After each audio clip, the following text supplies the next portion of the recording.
hook that up maybe, man, because it would actually be hilarious for our audience and shit. It would be a win-win for all of us. Yeah. Let me see here on the interwebs. Are we live, Daniel? Fucking Ohio State, man. And if we are, D'Anthony, I would really like to say welcome. Good evening.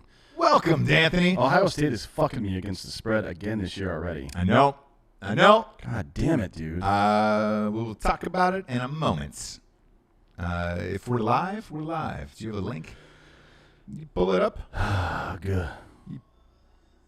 Pull up a little baby. Are we live, Jamie? Are we live? If we are live, bark twice. Great. So for the audio show, we'll start here. You ready, Jamie?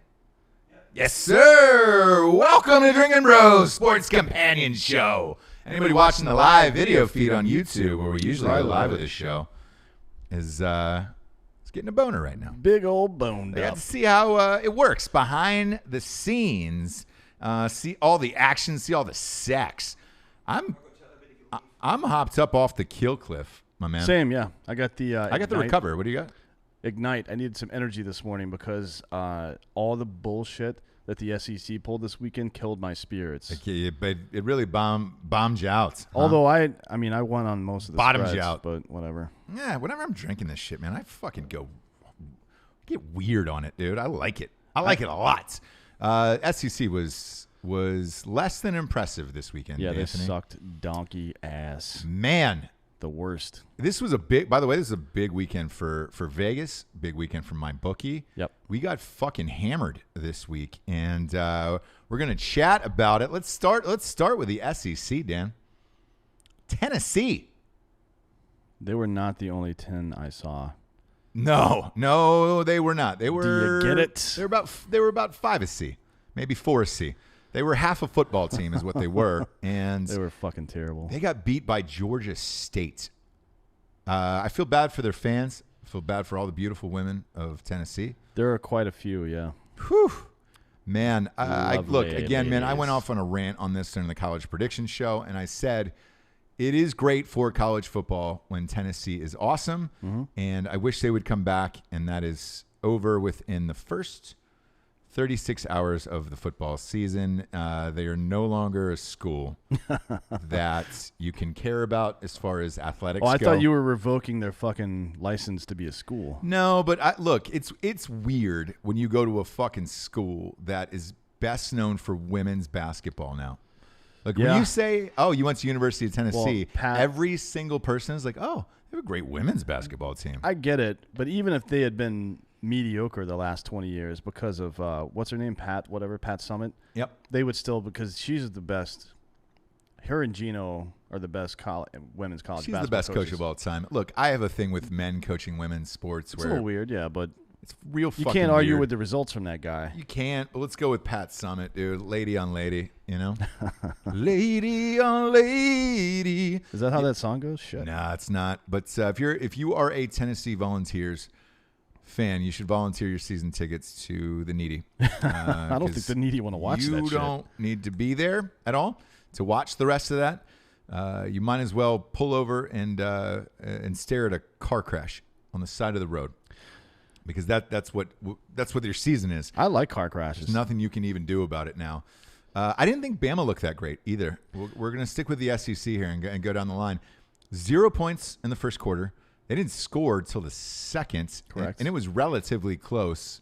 The third quarter, they finally, towards the mid-third, is when they finally started to put the gas on. But that spread got lowered to 34.5 right before kickoff on mybookie.com. Promo code Drinkin Bros doubles your deposits, which is where we bet all the time. I did not bet that game because it was 35.5 earlier in the week. And I said, no, I don't think that Alabama's going to run up the score, because they usually don't, but I didn't think they were going to play that bad either. Tua, though, looked great. Judy. I like him. I like his name. I like the way he fucking plays. He's the best wide receiver in college football. What class is he in? A class of his own. No, after is that, he junior or senior? Sophomore? I think he's a junior. Jerry and Judy. But he looked fantastic. Tua looked great. I think he was like 27 for 31. Looks like he's a sophomore. Shit. Is he really? That means next year you're gonna have Jerry, Judy, and Trevor Lawrence in the draft. The year after this next draft. That's 2021. Yeah, that's fucking great. It's gonna be loaded. Can't wait. It's gonna be loaded. South Carolina also lost to North Carolina. Mac Brown's return to football. When's the last time that happened? Man, I can't remember. And look, we live in North Carolina. Those games are on normal TV all the time. So they're just always on in the background. No one cares. Nobody's going out to Buffalo Wild Wings to watch a fucking UNC football game. No. Basketball's a different story, obviously, but football, no one gives a shit about. But people started to perk up at the bars, and I was like, checking my phone and shit. I'm like, whoa. Yep. Whoa. What do we do here? What do we do here? UNC's going to win? People are so not used to them winning that they start to panic when they're winning. You know what I mean? They're like, they don't know what to do. Yeah. It's very bizarre. It's a strange feeling. I remember years and years ago, I think it was like 98, 97, UNC had a good team and people lost their dicks. But, the rest of the SEC, Ole Miss, car crash. Missouri lost. Car crash, man. I think all of these, here was my general feeling after watching all of the games, which you and I watched all of the games this weekend. We started with Clemson on Thursday night. I think Trevor Lawrence looked that great, and they still hung 52 on there. Yeah. They still covered. He didn't even throw for 200 yards, and they still had 2 picks. Yeah. He threw for like 178 yards or something crazy. 2 picks, and they still won by fucking 40 points. They still cover the spread. 38 points those guys won by. But look, if you're greats like that, and your quarterback can have a shitty game, man, they're going to be fine this year. So we watched that. Wisconsin, Friday night. That was a big surprise for me. I took some shit on social media for saying Wisconsin wasn't going to have that great of a season. They looked pretty goddamn good, and a lot of ESPN pundits afterwards were like, maybe they can take the other side of that division simply because on Saturday, Nebraska, who was supposed to be this is their comeback year, brother, they look like shit. They did not look impressive at home against a shitty team, and I didn't think Adrian Martinez looked that great, and Scott Frost, we'll find out. Yeah, we'll see. We'll find out what happens. We'll keep with the Big Ten theme. Justin Fields, the transfer from Georgia, was everything that the hype was telling us he was. Yep. And Jalen Hurts also looked great. Jalen Hurts, 2 transfer quarterbacks looked great. And again, I know these were less than schools, right? Florida Atlantic is who Ohio State played. That's Lane Kiffin's team. Yep. He's got about 3 NFL players on that team. It was decent enough. Where it was like, all right, cool. You're not playing in Alabama State or it's not Lafayette or whatever. Like Florida Atlantic's going to beat some people this year, and it is what it is. It was 28-0 within the first 4 minutes of that game. Fields had 4 touchdowns in the first 4 minutes of a college football game, which I had never seen before. He ended up setting the Ohio State record with 5 touchdowns. By a player who had never started before. Yeah, he's legit, man. I mean, we'll see what happens this week. And Jalen Hurts, man. Jalen Hurts looked terrific. They play Cincinnati. Cincinnati, people forget, is one of the 3 teams that were ranked from that bullshit conference last year. Correct. Them in Central Florida and Houston were all ranked last year. Here's the thing.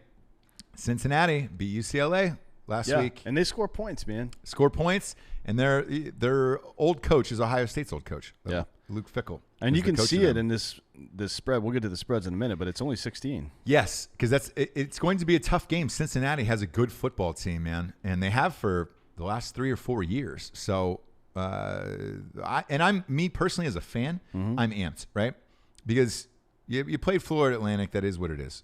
But now you got a little bit of a challenge in front of you. Because that Fields kid needs to keep stepping up and playing harder and harder competition. If he gets through week 5 in Nebraska at Nebraska, I think we could be in for a decent run this year. If you're an Oklahoma fan, you've got to be amped about life. Yeah, that was. I mean, look, again, they're not playing the best teams around yet, but Houston can score. Houston can score, and they didn't score. No, What was the final score? That was, by the way, that was my favorite spread of the weekend for you and I. I'm looking down my list right now. Let's see. It was 79.5. I bet it, and I put it up in Drinkin Bros Sports on Facebook. They scored a touchdown, D'Anthony, with maybe a minute and 12 left, and got it to 80. Because they care about the fans. They care about the people who are gambling. Not like Todd Gurley. You can get fucked Todd Gurley. Yeah. So I bet on 17 games and won 13 of those bets this week. What were they? Well, start with the ones I didn't bet on. I didn't bet on Michigan State, Tulsa. I didn't bet on Nebraska, South Alabama. I did not bet on Georgia, Vanderbilt.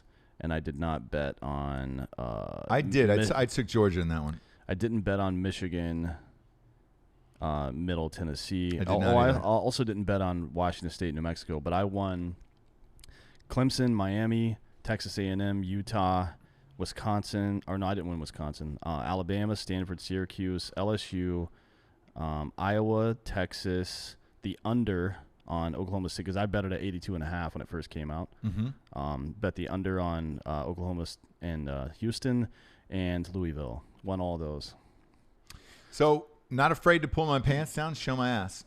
Show my ass here. Because we'll start with Miami, Florida, right? That was the opening. Lost that game. Bet that Clemson game, won the Clemson game. Did not take the Texas A&M game in real life. Utah. I took the Utah game. That was one of our favorites of plus, or it was -6, and I was like, hey, man, Utah's number 14, and BYU is not ranked. Won that game. I felt good about my life. That game wasn't even close either. No. It was fucking 30-12, for Christ's sakes. Wisconsin, man, that was the shocker. That was at South Florida in that heat. I did not think they would cover. I lost that game. Alabama was 42-3. I did take that when it went down to 34.5. Georgia, I said everybody was safe to bet that. I took that one as well. Ohio State, God damn it, man. This is why I did not go in on, hey, man, I'll be the bank for Ohio State. Yeah, they're terrible against the spread. Not that they're terrible, they're even against the spread. And but that's terrible if you're if you're team. Yeah. Outs.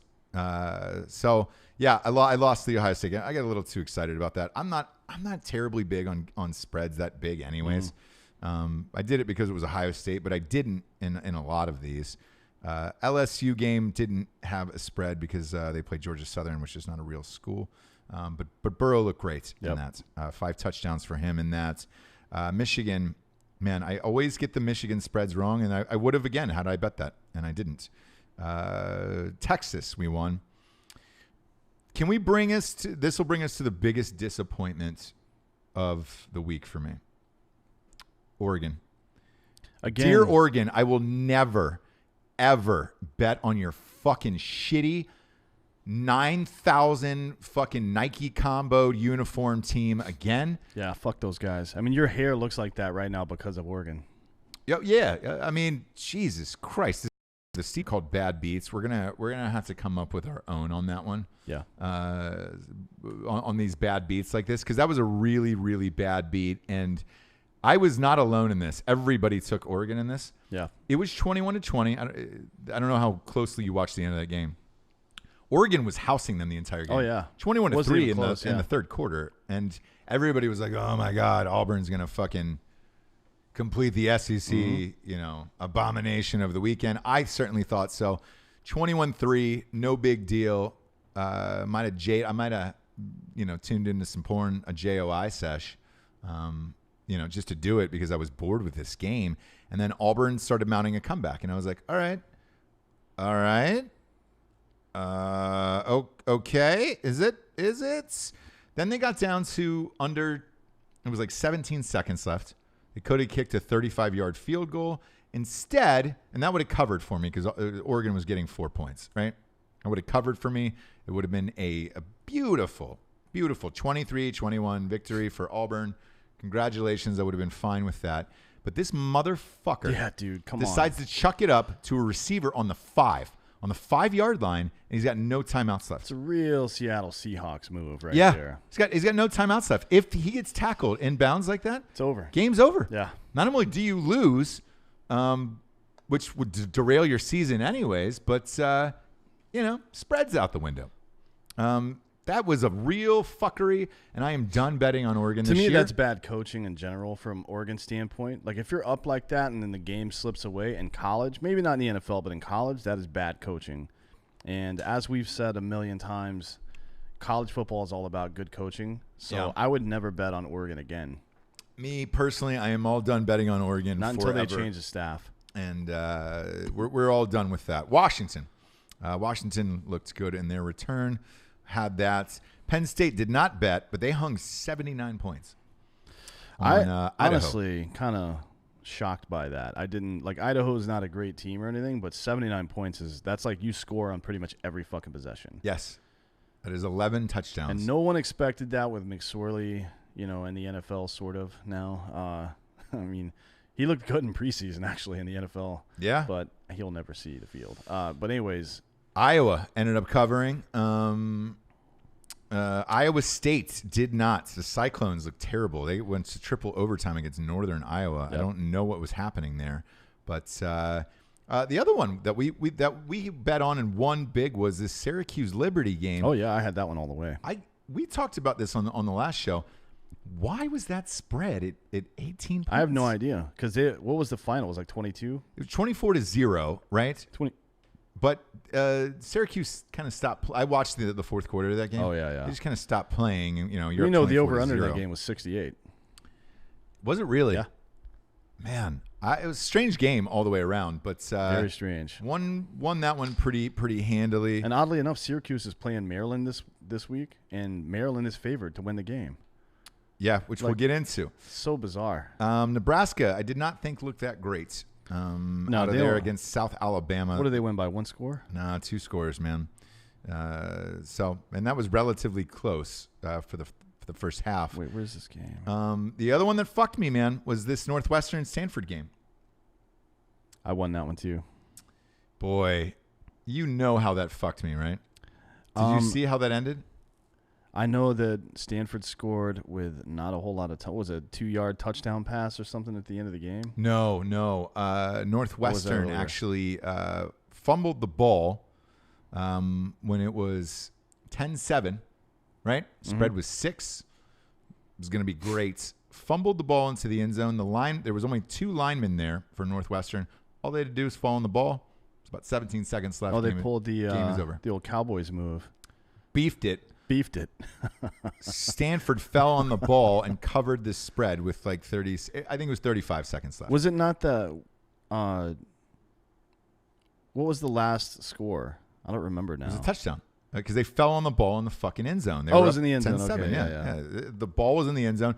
2 linemen, both going for Northwestern, going for the ball. All you had to do was fall on it or kick it out of the back of the end zone. Who gives a shit? Yeah. 2 points still would have beaten the spread. Bonage, I doubt dude. they were thinking about the spread there, but they did fuck you over. Bonage. For me, though, I won 13 out of 16 games that I bet. That's 81%. Good for you, Dan. So good for you. I'm going to close it out here with this Houston-Oklahoma game because this was an opposite of a bonage one for me. The over-under got down to 79.5, posted in Drinkin Bros Sports. And that would have been I would have taken that. I took the under when it was at 82.5. If you're watching it for that over, you were as miserable as I was because I was like, they're not going to do it. They didn't do it, so a minute left with a meaningless touchdown, and they got 80. It was a half-point Holloway victory. This is an example of why you got to pay attention to us on Tuesday, but also keep looking in the Facebook group during the week. Because I bet this on I think I actually bet it on Monday at 82.5 for the under. Oh, yeah. You got it high, really high, yeah. I took the under at 82.5, and then by the time it was 78 or whatever, 79.5. 79.5, you took it on like Thursday or Friday. Well, I'd talked to everybody on air about this, and I said, man, it's one of those games that it's on a Sunday night. Yeah. It's the only game on. You're bored. You want to watch it for something. I thought the spread was really fucking high on that, and Houston can normally put up some points. They were shut out in the first spread quarter. was 24, right? Yeah. And they didn't even come close. It was 49-31. It was that's 18 points. Yeah, it wasn't close. And so I put it on the over, and it was 79.5, and they covered by half a point. And I posted so what we're going to start doing is posting our betting slips. Yeah. And Drinkin Bros Sports on Facebook, so that way you can actually see us winning and or losing. And that one came through, and it was hilarious. And then Notre Dame was another disappointment, man. As usual. God damn it, man! They did not look good against a very shitty Louisville team. Yeah, I took Louisville with the points in that one, and won again. I had Notre Dame on that one. I thought, hey, man, Louisville is so bad. Their defense was What was our so Fight Club awful game of the week last week? I don't even remember. Last year, we recorded too many shows this week. We did a lot of shows last week, but yeah, man, they were Notre Dame was Notre Dame, man, and I don't know what to tell their fans or anyone. Well, we know what to tell their fans. Kalen Cawthron, go fuck yourself, buddy. How about that? Yeah. I mean, Jesus Christ. They're just... I mean, they won the game, but they didn't look great at all. No. They looked actually not great. So. It's look, they just don't... That's a 3-loss team this year, man. So, look, me personally, I'm going to try to turn it around this week. I got to see who's who and what's what and the lay of the Lou. My biggest takeaway overall was these conferences feel top heavy the same way as it was last year, where there's one or two great teams in every conference, Power 5, and then the rest are shit. So beyond the top 5 schools who played, Alabama, Clemson, Ohio State, fucking Georgia. I don't know. I didn't see anyone. There was nobody outside of that top 5 that looked like they could win a national championship. The one that I really liked that I said was the sleeper this year to go to a Big 6 bowl game was Boise State. And everybody was like, yo, why do you pronounce it Boise too? Because I can, and I will, and I will continue to do so forever. But they came into Florida State and got the victory at Florida State. And that was a big one because they were down by like 28 points. Yeah. And Michigan, as usual, was a letdown against the spread. Well, that game was... people were calling for Shea Patterson's head during that game. 40-21 was the final score in that game. I did not watch the Michigan game. And the spread, which we told you not to bet on, was 32.5. Correct. Fucked. Because I've been wrong on Michigan. I was wrong on them all last year. Yeah. And the over would have been a good bet in that one because the over-under was 53.5, and they went for 61. But that we told you not to bet that one for a reason because Michigan is the most, maybe not the most, but they're one of the most unpredictable teams in college football. Spread-wise, but I mean win-wise sometimes. Yeah. So I think this has got to be Harbaugh's last year unless they beat Ohio State, but I don't see how they beat them with this team. Because Fields looks good, dude. No. That was the only question to me. It's super early, so I'm not ready to call it yet. But Fields looked really, really great. Michigan looked average. Shea Patterson did not look like I thought he would. Because I had them as a fourth CFP team. Yeah. It's still early, so we'll see. Oop. But we'll go over this week's college spreads. As always, the sports show, DB Sports, is brought to you by MyBookie.com. The promo code Drinkin Bros is where you double your deposits. Also, I think we've got some new stuff from them, actually. We do. This is fun. This is going to be going all year round. And for $100, that's it. Put in $100 at the beginning of the season. They're doing a super fucking mega jack-off NFL tournament. All you have to do is pick 5 teams against the spread. Do it every week. And at the end of the year, the winner will get $100,000. Yep. So we're going to do that as well. White James, could you give me a pen, please? That would be and as you guys know, we've been betting with MyBookie for 2 years now, and it's unlikely that any of you out there bet as often as Ross and I. We do it obviously for a living. It's part of our job to do this, but we bet a lot. I love this fucking site. I do too. And it was funny. Somebody remarked like, "How do you guys have so much money?" And they were like, "Oh shit, you guys picked the Clemson in the World Series last year." I was like, "Yeah, yeah." We had I'll take that. And we do. I mean, we do a lot of bets. And one of the other things I like about my bookie is that I've received about 6 or 7 requests from Drinkin Bros so far. Like, hey, could you ask them to change this or change that? So far, they've changed 3 things on their fucking main site just because of Drinkin Bros requests. So they're, I mean, I like these guys. We like working with them. They're super easy to fucking work with. And we like to gamble a lot, obviously. So, it's nice seeing that bank. It's nice seeing their quarterly bets because those change as well. And this fucking NFL Super Sunday, super contest. God damn it, man! I'm looking forward to that. It's $100,000 goddamn dollars at the end of the year for somebody. I know, and I told the guy I tweet because we had a call with the head of my bookie, and I was like, "Look, motherfucker, if I win this, you fly me in Dan to whatever Costa Rica, to Costa Rica, and let us do whatever the fuck we want there. Because in Costa Rica, it's a lot like White Claws. There is no laws.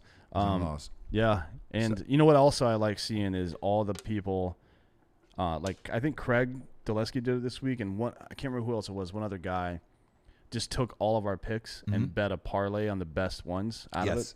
And I'd like to see how those turn out because I went for almost 82% this week. Craig's was terrible. But I will say this.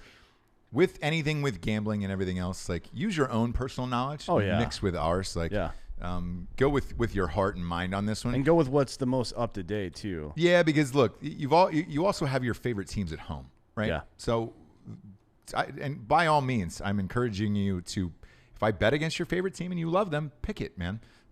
Kill it. All we want to see is people make money. I don't give a shit. And we're just gigantic fans of sports. Yep. So we enjoy it. Let's get into the top 25 college spreads for the week. At mybookie.com, promo code Drinkin Bros to double that deposit on that ass. Marshall at Boise State. Is playing Boise State. It is -11. I've got 10.5 on my bookie right now. Ooh, do you really? Just went down a little half points. Yep. I like it. Look, man, you know my motto. You know my motto. It's in Boise too, so always bet on Boise. That new quarterback is a freshman. He's sexy. Got a hard to pronounce last name. He likes that offense. It's Bashmir Bachmeyer. He was 30 for 51 with 407 yards last at Florida State. Imagine what he's going to do here. At Marshall. I always love Boise State, and I enjoy watching them play. Again, it's my sleeper team to get into a Power 6 game, so I am taking Boise. Yeah, same. And if you can get it at 10.5 right now, I'm going to fucking do that now then. Yeah. I'm going to lock my that bookie's got it at 10.5. Next up, Ohio State, Cincinnati. Cincinnati's coming to town, man, and they've been great. They've been a really good college football team for the last 3 or 4 years. They've really turned it around. They beat UCLA, not that they're any good, but they beat UCLA by 10 last week. Yeah, well, and that game was not close, by the way. No, it was they let off the gas pretty early in the game. I just don't. I know they were ranked last year. I know they can score points. I don't think they can score a lot against Ohio State.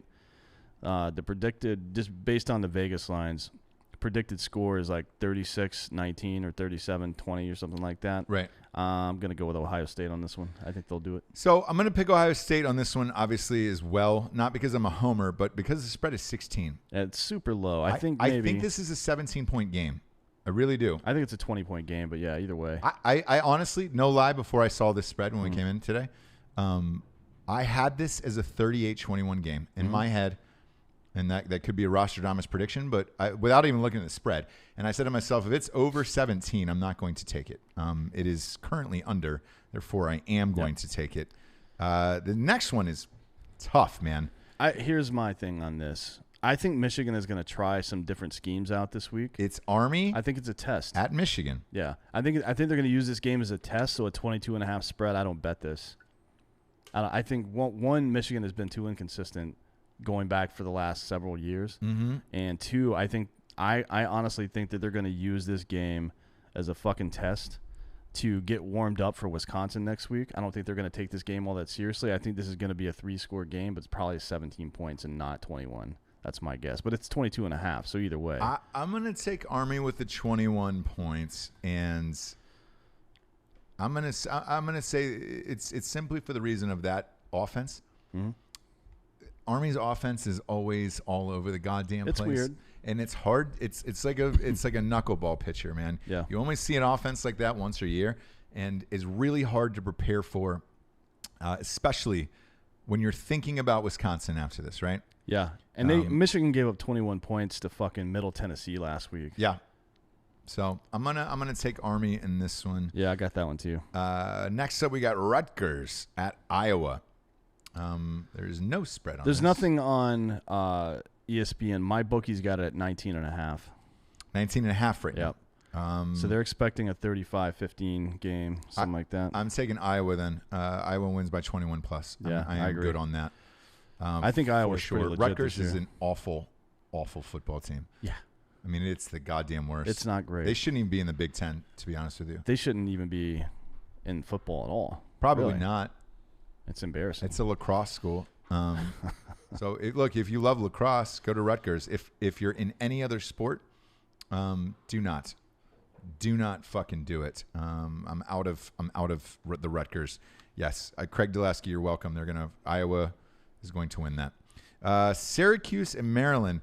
I don't know what the fucking story is with Syracuse. I don't understand why this is the second week in a row. Yeah, it is. It's Syracuse is ranked 20 or 21 rather, and the spread, it's at Maryland, but the spread is -1.5 for Maryland. Yeah, Syracuse is ranked. Maryland is not ranked. So look, Maryland last year has looked good in stretches. They played Ohio State tough. They beat Texas at home last year in their home opener. So. I think there's a little bit of overreaction to the fact that Maryland scored 79 points last week, but it was against Howard. Yeah, but Syracuse only scored 24 against Liberty, so yeah, it's true. I'm going to take Maryland on this one, and we'll go with this upset. I'm not betting this one. I'm not going to bet it. Yes, I'll stress this. I'm not going to bet this in real life, probably. That's not true. I'll throw 50 on it, dude, because I care for the kids. Yeah, for the children. I'll throw 50 on this on Maryland. For the shorties. Because I think this is actually going to happen. Utah is playing Northern Illinois. -22.5 for Utah. That game is at home in Salt Lake City. My bookie's got it at 22 now. It's going down. Mm-hmm. And by the way, for anybody at home, that's why we like to do the MyBookie versus the ESPN, because this way, you know what the second-by-second spreads are on MyBookie versus what ESPN is actually telling you. Because when you go there, let's face it, you go to a sports site, CBS, ESPN, Yahoo, whatever your thing is, these are the spreads you get versus what people are actually betting. Yeah. So this is why we do this. So if that's moving down. People are betting for Northern Illinois. They are. And I think that is a mistake. I do too. I think Utah is going to win this one. I do too. And I think they're going to win by 24. So I think you're fine on betting it. Me personally, I'm not going to bet this game in real life just because I do not want to watch Utah versus Northern Illinois. No, I don't want to watch the game at all whatsoever. This is the big one. This is the big one. This is Clemson's toughest game of the entire year. Pretty much, yeah. Week 2. It's Texas A&M, but it's in Death Valley in Clemson. Correct.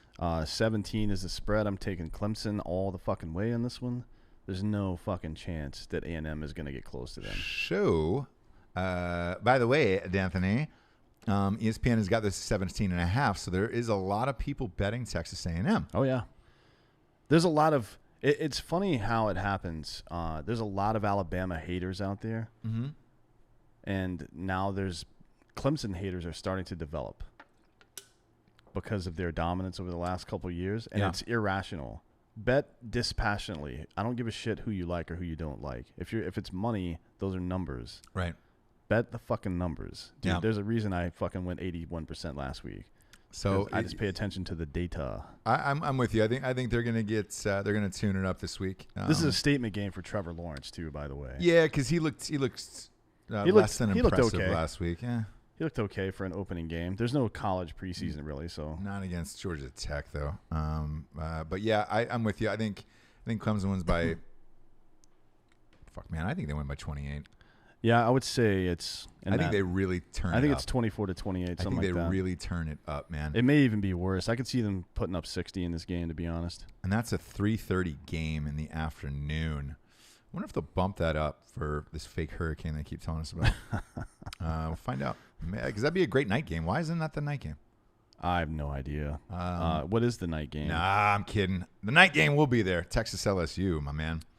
Yeah, but there's West Coast night games, Cal Washington and Stanford USC. Nobody cares about any of that shit. No, they're all dunzo. They should put this on in the big boy slots. Next up, we got Central Michigan against Wisconsin.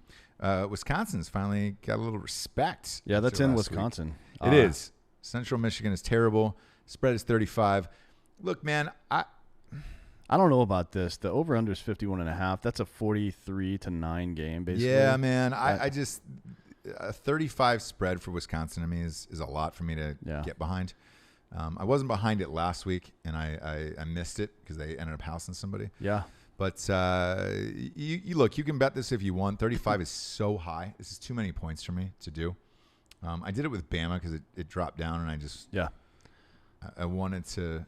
I actually believed in Bama to crush their souls, and they eked it out spread wise. But I'm not betting this game. No, but look, Wisconsin rolls. Yeah, so obviously Wisconsin's going to win the game. If you're a Wisconsin homer, you want to throw some money on it, it's fine. I don't know what the money line is, but it's not going to be great, so there's probably not a whole lot of point in doing that. Nebraska 25 at Colorado. This is Nebraska -4. 3.5 on my bookie. Ooh, and I'll tell you why that's a big deal, Dan.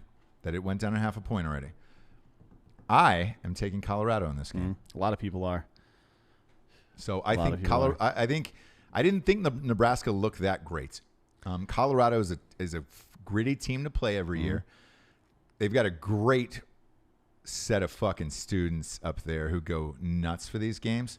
They Weed do. is legalized. They're going to be raging all day, wake and bake, switching over to Trulies and White Claws. Yep. I got Colorado in this game. I don't know, man. Colorado gave up 31 points to Colorado State last week. I think I'm going to go with Nebraska on this one. Okay. All right. I just think even in Colorado, I don't know. They are tough out, though. I just feel like kind of the way you do with Michigan, Nebraska's got to put it together at some point. Yeah. And if they lose here, their season's basically over because they'll never get back in the top 25. Yeah. Even it's -3.5 right now. That's a tight ass game. I think Nebraska's going to win this game. Tickets are not cheap for this, man. Lowest you can get are $220. So, look, man, we're actually going to have Benny, the ticket guru, on next week to explain how to get these tickets because a lot of people, man, we're trying to get Texas LSU tickets and all this other shit. He's going to come on and tell you when the best time to buy these tickets are because, look, man, Colorado, it's a smaller stadium. They pack it and it's fun. Yeah. But I'm gonna take them. I'm gonna take them. Let's go, fucking. I don't think this is gonna be our Fight Club game of the week just yet. What, this Alabama game? No, that's definitely not gonna be it. I mean the Nebraska Colorado because that's the first one we differ on so far. Yeah. But I'll highlight that one just in case. Yeah. Alabama. No, our Fight Club game of the week will be in the NFL. It's the NFL this week. But that's right. New Mexico State is at Alabama. The spread is the highest I've ever seen in my entire life for a college football game. Yeah, it's funny. The over-under is 64, and the spread is 55. So they're expecting a 60-4 game or 59-5 game. I mean, it's crazy as shit, dude. But look, Alabama, man. How do I put this in a delicate way? Your opening week spread was 35 points. Yep. This week it is 55. Who are we playing, man? What are you doing? I don't know. I don't bet. There's no fucking way I'm betting a 55-point spread. No way. 55.5 points. That is 8 touchdowns. I am gonna take the over though. I think combined they score more than 64 points. So you have to hit 56 to win this, right? That is 8 touchdowns to win this game. Why would you put yourself through that? And you're going to take that over at 64? Yeah. Okay. I'm not touching any of this all the way around. This is putrid. I don't even want to watch this fucking I'm not going to watch the game, but I am going to take the over. I think Alabama probably scores right around 60 points, and I think New Mexico State scores at least once. So I don't know. I think that's a pretty easy over. I don't know. Look, New Mexico State is terrible, but yeah, that's a crazy one. Next up, Murray State against the Georgia. SEC likes to challenge itself. Georgia playing Murray State in week 2. Man? The spread is 49. Get fucked. What do you I don't say bet to that? I don't bet this 7 one touchdowns. at all. I don't even the over 61.5. But I don't have the confidence in Georgia's offense that I do in Alabama's. So I'm not betting anything in this game. Nothing. I'm not taking a 49-point spread, dude. I'll check in on ESPN with morbid curiosity to see how badly Murray State's getting beaten, but I'm not going to invest anything emotionally or financially in this game. Man. No fucking way. That is crazy to me. It's tough to watch. Yeah, it is. Because, look, these are the two of the top. I picked both of these teams in the Final Four, right? And then this is who you play, and I can't even watch two of the best teams in the nation because they refuse to play fucking schools. I wonder what you the can't ratings get a spread under 49 for either of these. It's what channel are these on? So They're Murray not. State, Murray State Georgia is on fucking ESPN 2. Yep, they stuck this Alabama game, the number 2 team in the country. They stuck on the SEC network. That's crazy to me, man. They've got to fucking step it up in the SEC, man. That's nuts. Next up, you got Northern Colorado at Washington State. This is another one, man. I mean, Northern Colorado is terrible. Terrible. But the spread, Horrible. right? ESPN doesn't have shit. The spread on my book is 37. Over under 63. That's a 50-13 game. Yep. Somewhere around there. I might actually take this one. Look, Washington State's a blast to watch. They against a team like Northern Colorado that doesn't like their special teams is probably not capable of handling what Washington State's going to throw at them. That is, there are no special teams. Right. You know what I mean? Yeah. So the defense doesn't get a break ever. I think I'm going Washington State on this one. I think this is I think they're going to score about 60 points. Look, you can take that all you want. I'm not going to touch that. I don't blame you. Spread. I don't want to watch the game. I know that. I'm not going to touch that spread. That's too big. And look, do I think Washington State will beat it? Absolutely. But man, I would be pissed off at myself if I bet good money on a spread like that for against Northern Colorado. Yeah. I just have a tough time doing that, man. Next up, we got South Dakota at Oklahoma. Tickets are going for $10 in Norman, Oklahoma. If you were in the Norman area, feel free to pop on by for $10. Yeah, my boogie's got this one at 36.5. That's not a bad spread for this game, actually. I think this is probably going to be about a 40-point game. The over-under is 78.5. Look, South Dakota is not Houston. I take the under in this, as a matter of fact. With this, I think, look, Jalen Hurts looked great. That offense looked great. This 36.5 is bringing a lot of people out of the woodwork to be like, oh yeah, Oklahoma is going to fucking roll everybody, and they might. But to me, again, too high on this one. That over is way too high. Yeah, I'm taking the under. I'm not betting the spread on that one. So, but I think I think they probably will beat the spread. I do too. It's just not worth the. It's just not the so gamble. many points where it's just like, man, you've got to get up by 6 touchdowns to cover essentially. Next up, we got UCF at Florida Atlantic. UCF -10 in this one. Yeah, that's and the over under. Let's see, what is 69? My boogie's actually got it at 68. So people have been betting the under. Look, Florida Atlantic looked pretty decent against Ohio State. You had a good quarterback. That tight end's going to be in the NFL. Yeah, they scored 21 points. I mean, but their running back, who's a superstar, broke his fucking ankle, so he's out. Yeah, I mean, that was their best player for the most part. The tight end actually might be their best player, but the running back's gone. I'm probably going to take Central Florida in this one. I think 10 is too low considering Florida Atlantic just lost their first string running back, and that was a big part of their game last week. So yeah. I think this spread is so low because of how well Florida Atlantic looked in the second half against Ohio State. Yeah, well, I mean, great adjustments, and they've got a couple guys on defense on that team, man, who could go to the big show. Sure. I just think Ryan Day kind of let off the gas a little bit. Yeah. And I didn't think that Ohio State's defense looked as good as it should have. No. in that game. So I think this week they'll probably tune that up a little bit. But anyways, Central Florida doesn't play great defense either. No. But they're not going to give up. They're probably not going to give up 30 points to Florida Atlantic, which is what the spread would indicate. Should be like a 40-30 game, give or take. I agree. Man, it's still a tough game, though. And I probably in real life, I don't put my real American dollars on it. But you know where I am putting my real American dollars is going hard on this LSU-Texas game. Is that right? We will be there. We will be there, as a matter of fact. Two little champions in the students section, enjoying our life. There will be no live show. And do we need to get some Texas gear? I'm gonna wear. We always wear. Let's get Kevin Durant basketball jerseys and wear in there. Throw him a little curveball. What do you think? Yeah, look, man. It's gonna be 102 degrees. Yes. We are not doing a parking lot show. No, it's too hot because that is crazy. At kickoff, Dan, it will be 100 degrees for a 6:30 game at kickoff. You were saying off air, you were like, "Look, man, the hottest time in Texas, it's like the middle 2 weeks of September." Yeah, and I was like, "Fuck you, dude, no way." I was like, "Man, it's college football. It's fall. Nope, it's not fall yet, bitch. We're almost there to fall. Summer doesn't end until September 21st. But we're almost there. We're less than 18 days away right now, and I did not expect 102 degrees and 100 at kickoff. You're going to see some kids blacking out on the field. I hope so. Not on the field. In the stands is what I want to see. Both. Did you see, by the way, I think Barstool posted the video, but somebody at some game, I couldn't tell which game it was, some guy. The band?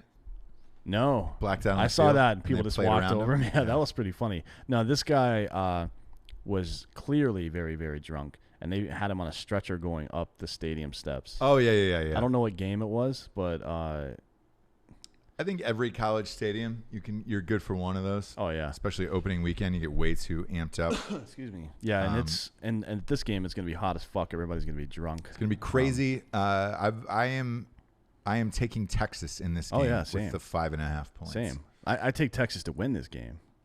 I think Texas is going to win as well. But I'm not gonna bet the money line because it's bullshit. But the spread is actually a better bet right here. Correct. At 5.5, fuck yeah, I'm betting this game. I'm betting this game, and your fucking neighbor's not happy about it. She gave me a lot of shit the other day because LSU.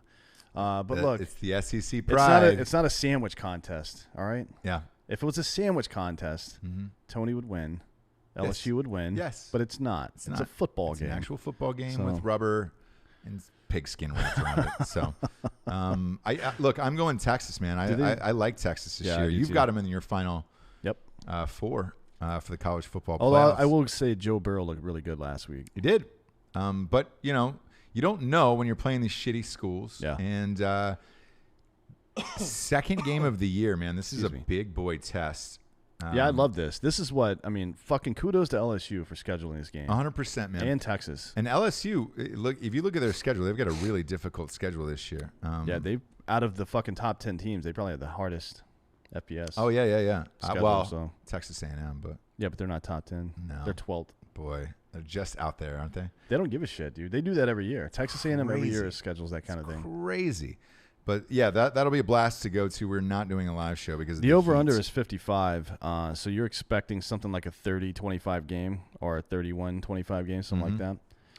It's going to be a good game. Yeah. That's a good game. Two teams in the mid-20s to mid-30s, both, relatively close within one score. It's a kind of football game you want to see. Yeah. Yeah, it's going to be a blast, man. And somebody was asking us, they were like, man, have you been to a game that hot last year? And I was like, yes, we did. The opening, remember the Philadelphia Eagles opener we went to? Oh, yeah, it was fucking hot as shit. Luckily, we were underneath shade for that entire thing, but for this one, we have no way to do that. So we will be at the game, and we will meet up for drinks, but we are definitely not doing a live show in 102-degree heat because it is supposed to be hotter earlier in the day. They said it might creep to 104, so we'll see. Next up, we got Tulane against Auburn.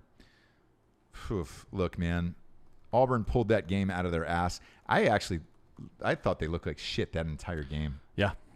Oregon choked that game away. This is minus 18 for Auburn. And Tulane is,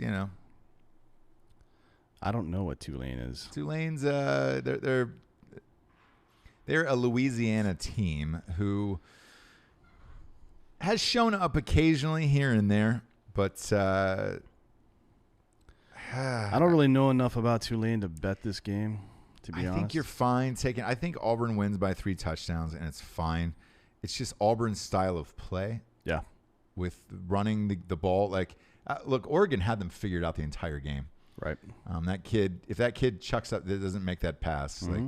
It is what it is. But I'm not terribly amped about this.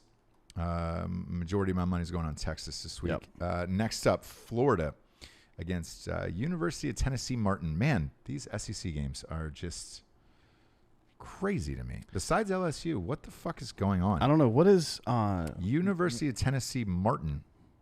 Is that named after Martin Lawrence? I believe it is, yeah. Martin! Yeah, and that's their actual fight song, is the theme song to Martin. A lot of people don't know that. There's a 41-point spread. Not sure if Florida can score that much.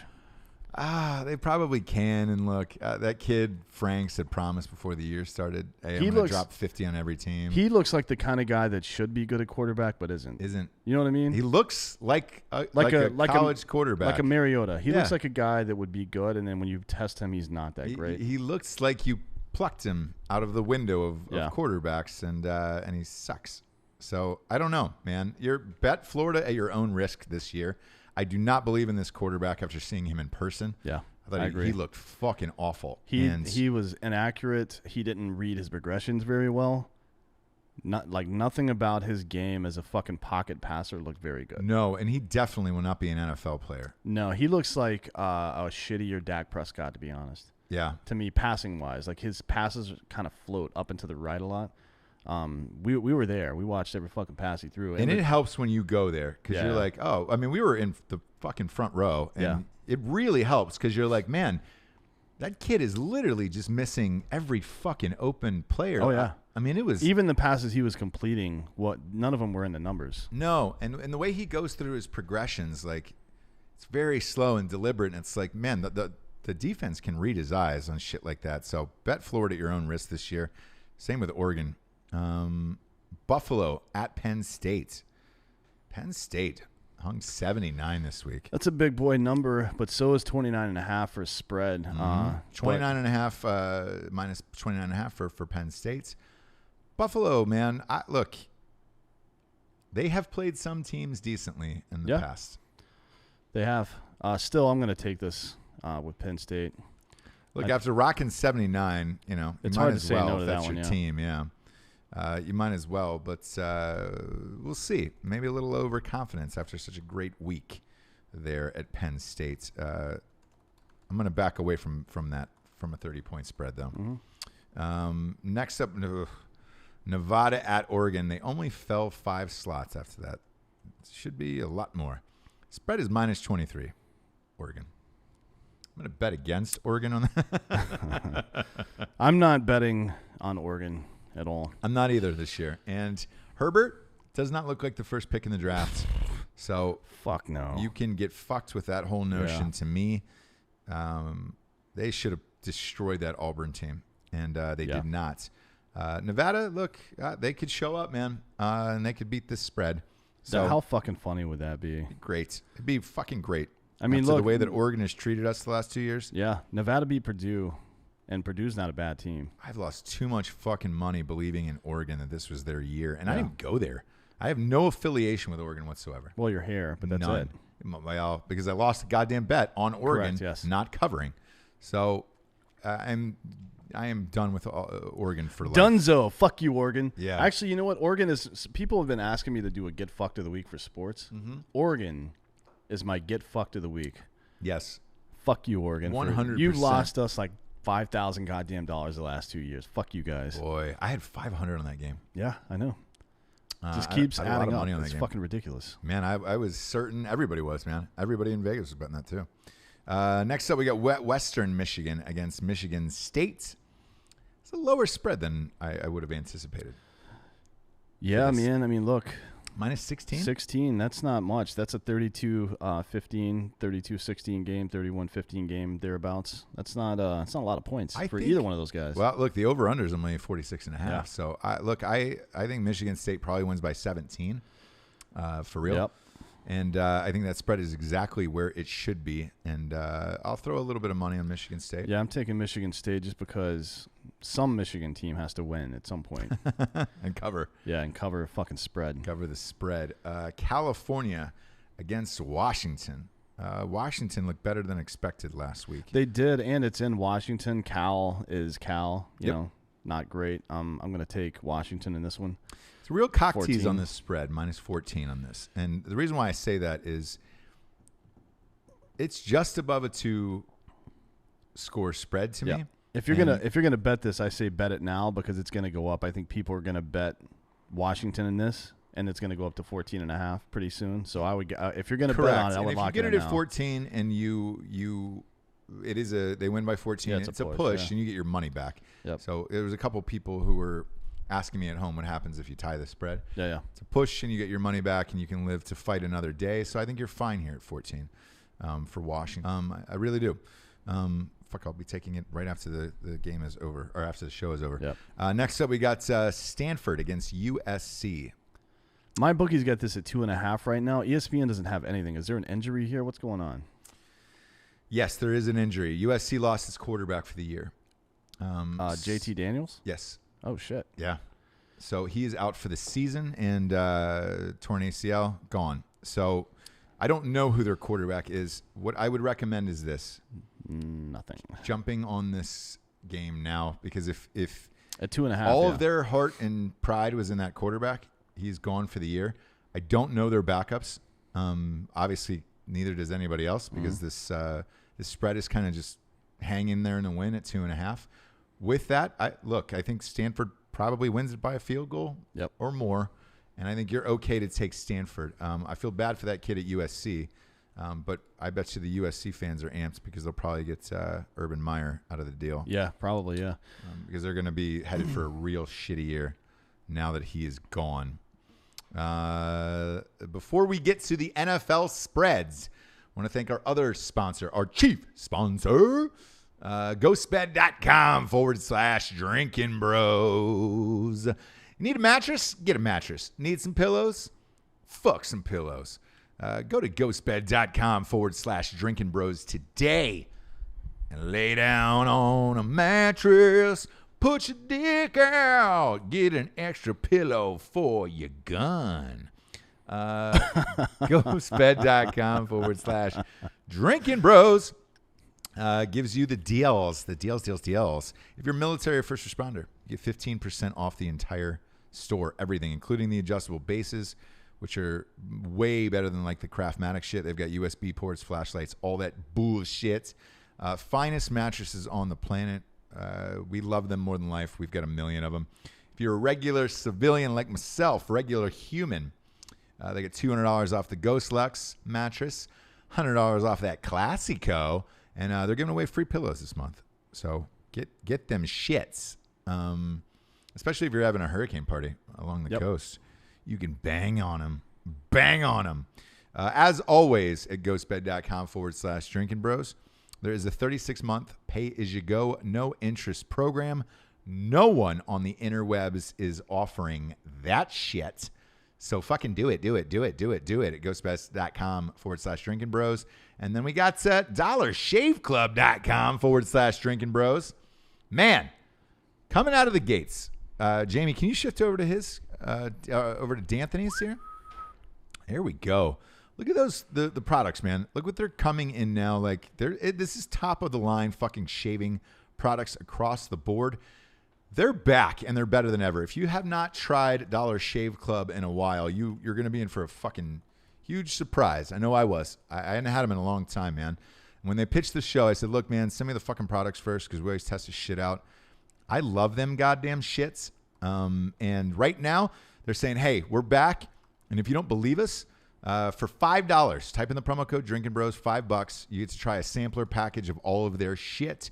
And, dude, I'm telling you, man, they're more than back, man. They're fucking A. These things are Everything, man. Like the pomade I used the other day. Yeah, it's really good. Because I got a lot of fucking hair to deal with now. So does my son too.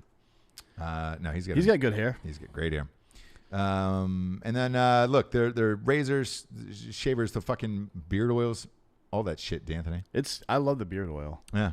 It's got a good scent. That's the main thing with the beard oil. One, that it's not too greasy and disgusting, and two, that it smells good for the ladies. For the ladies, because when you're eating box, you need to smell fresh. That's twice there. White James is broken. Yeah, we got our producer far. White. Hey, we're trying to do a show. Break. This is a professional show, Jamie, about eating pussy. Yeah, asshole. Eating pussy, shaving pussy. So if you're eating pussy and then shaving pussy, go to dollarshaveclub.com/drinking bros. Get in on them deals. And again, man, it's subscriptions, so they ship to you. We're going to shift on over to the NFL, and we're going to give our Power 5 picks for the contest from mybookie.com. Yep. At the end of our picks here, and again, $100. Do it now because the winner gets $100,000. All you have to do is beat 5 spreads, or the best of. The best of. They tally up the winners, man. So. Let's start with Thursday night, the opening kickoff game. Green Bay Packers, Chicago Bears. The fuck off Bears. The Bears. I actually like the Bears this year. So do I. They're fun team to watch for the first time in quite a bit. Yes. Do you know what I love even more about the Bears this year? Their uniforms? No, that they're at a -3 for the opener, and I think they're going to easily win this game. Against Green Bay. Correct. Here's why I am saying that. Okay. Aaron Rodgers did not take one single snap on the field for any preseason games. They've got a new coach, this LaFleur guy, right? Who can LaFuck himself after his statements today. What did he say?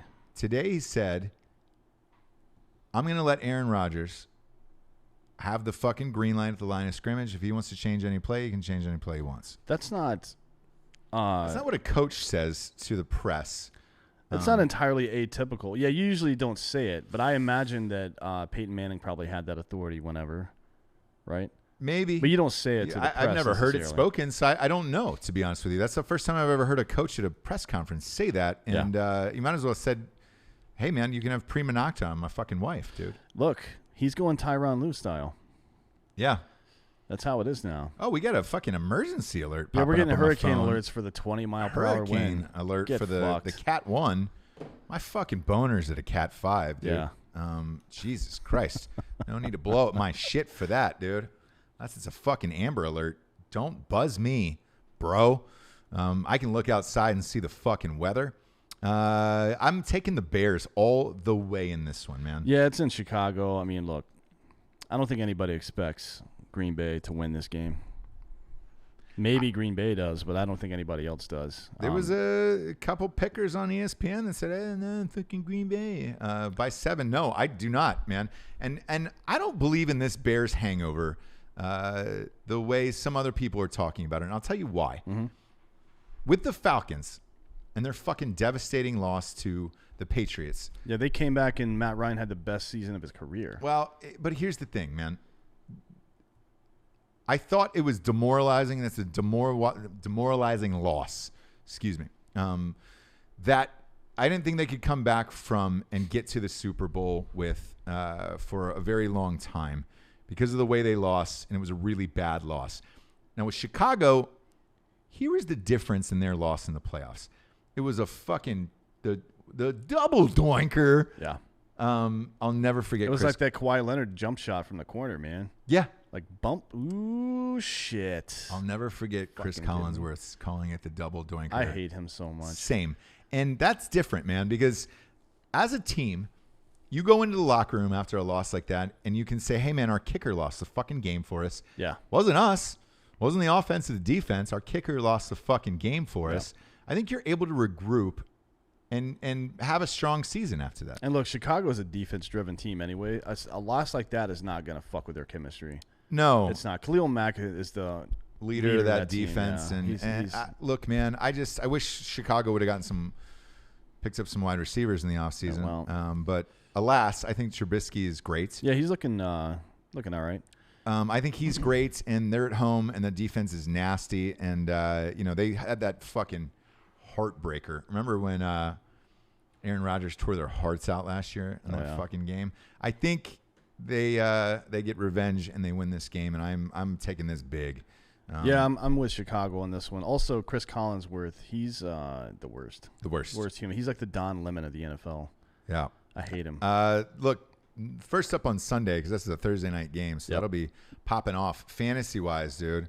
Woo, fantasy-wise. A lot of people starting Bears defense, obviously. Aaron Rodgers. Look, I got Aaron Rodgers in a couple of my leagues. I've got him. It sucks to open up against Bears defense, especially when he hasn't taken a preseason snap. Yeah, I might switch out. Well, we'll see. I don't know, I'm not man. You can't. Look, fantasy. Don't get too cute. Don't bench Aaron Rodgers. I would never recommend it. Well, I've got the Cardinals against the Lions. Who's your backup? I've got Kyler Murray as my backup. So it might take be a flyer on might him. be worth it. See for what he week does. One, yeah. See what he does. Next up, we got Falcons at Minnesota. Yeah, this is. I understand game. this spread. It's -4 for Minnesota. I get it, but I'm taking Atlanta to win this game. Actually, I think they're going to win. I do too, but I have Minnesota being a very, very good football team this year. Yeah, I agree. And I just think I think Atlanta's probably going to throw about 30 points in this game. Mm-hmm. And they're probably going to win by a field goal or touchdown. That's my guess. I believe so, too. And I think Matt Ryan, Julio, Calvin Ridley. Yeah, everybody's healthy right now. So. Yep, everybody's finally healthy. And they've got 2 healthy running backs. Sarkisian is no longer the coordinator. Yeah. So we've got our old offensive coordinator back for the Falcons. Dan Quinn, our head coach, who was the defensive coordinator for the Seahawks, is actually calling the defense this year. And I think that makes a big difference. So I'm going to take the Falcons with the points in that one. And it's a tough road game, so I'm not even mad if they lose by a field goal. At least I cover at +4. Yeah, I think they're actually going to win the game, though. I do too, but just in case it's close, I feel better with a +4 in my back pocket. Redskins at the Eagles. 9.5. Whew, that's a big spread. For NFL. I mean, shit. Yeah. You rarely see over-unders over 50. You rarely see spreads over 9 in the NFL. Correct. However, I think this one is justified. And I think the Eagles win by 10, and I'm going to take the Eagles. Yeah, I'm with that. I think Eagles score somewhere between 35, and the Redskins are going to have to start airing it out pretty early to try to catch up with them. Eagles' defense is pretty fucking tough, though, so we'll see. Yeah, the only cautionary tale I'll throw at you for this game is watch if that hurricane does come up that way. Watch the weather. So watch out for rain or wind in that one because it's supposed to be heading, breezing through the system up there. Yeah. Not that it's, going to touch down and fuck up any of these games, but it could be rainy or windy. So watch out for that. But I think the Eagles win big here. And they got a pretty good shot to go to the Super Bowl this year, I think. Next up, we got Buffalo Bills versus the New York Jets. I am really amped about this game. Why is this spread 3? It is +3 for Buffalo. I'll tell you why it's 3. Le'Veon Bell. Now, I got stuck with him, and I'm going to say stuck because I was not going into any of my fantasy football drafts with Le'Veon Bell on my mind, nor was I going to take him. Here's where I got stuck with Le'Veon Bell. The end of the second round. In 2 different leagues, he was sitting there at the end of the second round. I have a motto where you take the best available player. Yep. He is the best available player. However, he has not played in a year, did not play in the preseason at all, which is typical of running backs, right? Usually quarterbacks go out there. So you don't know what he's going to do and if he's going to return to form. And the Bills their front 7 are pretty fucking good, Their defense is nasty, dude. Their front 7 especially is super good. They lead the league in pass rush, 2 years in a row now? Yeah. So we'll see. And Josh Allen is a fucking gamer, man. I like this kid a lot. Watch out for fantasy-wise. Watch out for Cole Beasley in this one. I drafted him in the second to last round in maybe 3 of my leagues. And if I watched the 2 of them during the preseason, Josh Allen doesn't throw a lot of fucking bombs because they don't have the best receiving core there. Yeah. Cole Beasley's got the best hands on that team. And, dude, I watched Cole Beasley catch 5 balls in the first quarter of a game in preseason with Josh Allen. And I was like, shit, man. That's not even about, like, yeah, it's preseason. No one, I mean, people are playing, but he was probably going up against the second or third string secondary. But the fact that they have chemistry between them, that is the most important thing between a quarterback and a wide receiver. Yeah. It's not about, like, yeah, route running comes into play. That's why guys like Julio Jones and OBJ, who are like spectacular route runners technically, and they have great hands. That's why that's important. But the chemistry between two guys, every quarterback's got a favorite receiver. And if Cole Beasley becomes his favorite receiver, at least fantasy-wise, that could be a big deal for those guys. Yeah, so, look, I'm actually interested in watching this football game, and I have not been interested in watching a Buffalo versus Jets game in a long, long time. I want to see what is going to do. I'm not going to bet this game, though. I don't think. I'm not either. I don't know enough about what Bell is going to look like this week. Yes, and therefore that is fucking up this bet for me. Yeah. But if Le'Veon Bell has a good week this week, I will be betting the Jets next week, no matter who they play. Oh yeah, just because I'll have the information at that point. But it's week 1, guys. Don't burn your nut. Yeah, don't burn your nut on this, and we don't know what he's going to look like, but it'll be fun to watch, man. So I'm actually amped about this. The over is really low in this game. It's 41. Which is, I mean, look, they're two pretty good defensive teams, though, so I'm not surprised to see that. I'm not either, but in the next one, we're going even lower. Well, it's the Jets or the Ravens and Dolphins. The Ravens and the Dolphins. Baltimore is -7 against Miami. Look, Miami traded half their team this week. I don't know if you saw that. Yeah. Literally half their I can't believe team. The spread is still only 7. I think they traded 6 or 7 guys this week. I've never seen a team do that. And they dropped out of the fucking Jadeveon Clowney race. I thought at the bottom of the crawl on the screen, it was actually the Marlins. You know, because they fire sailed their whole team too. And they do that every couple of years, yeah. Yeah, but it was the Dolphins, and I was like, Jesus Christ. Look, Baltimore has looked impressive in the preseason. Lamar Jackson's looked pretty goddamn good. I still hate him as an NFL quarterback. And Fitzmagic is one of those guys, man, where it feels like the first 4 games of every year he's on a different team. He's got something to prove because he wants to play. Rosen is backup. So could they win this game and cover the spread at least? Maybe. Look, the Ravens last year against Buffalo, who had the number 1 pass rushing defense, put up 47 points. Yeah. I think this under is way low. It's 37.5 I'm betting the over on this because, again, I think that the Ravens are going to score some points. The Dolphins are a shell of a team, and I think actually Fitzmagic does what he does. This is a 28-10 game. Yeah, I think Fitzmagic probably throws 3 or 4 touchdowns in this game. Ooh. Yeah. So is that your lock then of the week for the over? Would be my lock. I don't know about the spread is 7. I don't know. Yeah. I'm not confident in either one of these teams. I'm going to take the over in real life in this game, money wise, but I'll throw some on there because 7's a push at least. Yeah. In case Fitzmagic gets lucky. The next game we got to pick them. San Francisco 49ers versus Tampa Bay Buccaneers. Who are you going with in this one? I got to go with the 49ers in that one. We'll make this our Fight Club game of the week then. I am all in on the Buccaneers in this game. And why is that? They got a new coach in Bruce Arians who airs it the fuck out. They got Mike Evans. They've got the sleeper in everybody's fantasy football drafts, Chris Godwin. Everybody's all in on Chris Godwin. O.J. Howard should be much, much improved. He's shown flashes of greatness. Jameis Crablegs Winston is ranked as a top 12 quarterback in fantasy football this year. Yep. This offense underneath that offensive coach should be explosive this year. Therefore, I think they're going to win this opening game at home. What worries me the most with the 49ers is I watched Garoppolo in that preseason game. Yeah. And he looked like he did not want to get hit on that newly rebuilt ACL. I don't have a lot of confidence in him right now. I'll say give him 2 or 3 games, right? And then I think that he'll be able to do some shit. But you've got to get significant playing time on a repaired ACL. Yeah. And I think it's going to take him a couple full games, and he's not played those. Maybe we'll see. He's a gamer, though, that guy. Like, he never looked all that great in training camps or preseasons, even last year when he had a breakout year. He is injury prone, though, so we'll see. He may not even make it through this fucking game. But I think if he – I agree that he took it easy in the spring games or in the in the preseason games, but I think they'll be fine. All right. I think he's got a lot of weapons over there. Look, I like Matt Breida. Took Breida. They just lost Jerick McKinnon, though, to the injury reserve. And I think Dante Pettis for the 49ers is great. I drafted him. Yeah, Pettis and a couple of my Kittle.